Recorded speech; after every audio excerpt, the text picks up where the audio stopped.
Yes, there is a sort of a talk at many conferences and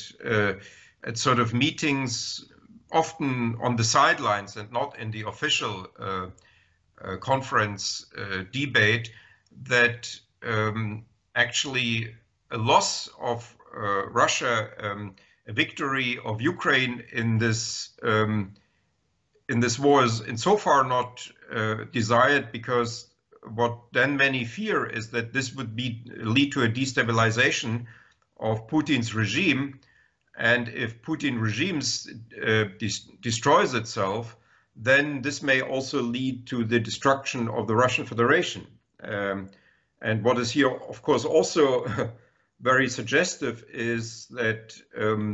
if Ukraine regains the occupied territories, then these are still territories officially under the Russian constitution, territories of the Russian Federation. And so if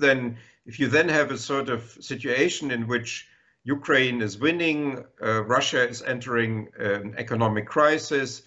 Russia has a political crisis, then certain regions in Russia could say, well, if Crimea is left to go to another country, or Donetsk Oblast, why are we not also free to go somewhere else? Yeah? So this is now actually this sort of virus that Putin has introduced into the Russian constitution and Russian Federation with the annexations of 2014, first of Crimea, and then in 2022 of 4 mainland regions in southeastern Ukraine. So I think the fear of this falling apart of Russia is justified. There's now actually a major Russian historian, Alexander Etkin, has come out with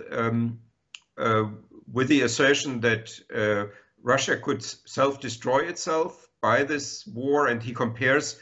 Russia's paradoxical behavior to that of Austria-Hungary in 1914, which started, you could argue, World War I, and the same Austro-Hungarian Empire that started World War I then fell apart as a result of World War I. So Alexander Etkin has sort of compared this to what may happen to Russia. And that may be also a factor that is sort of constraining the Western help for Ukraine, in that the West does not want, may not, or some people at least in the West may not actually want a crushing Ukrainian victory, because they fear the domestic political repercussions in Russia and self-destruction of Russia. But we had already the self-destruction of the USSR in 1991, and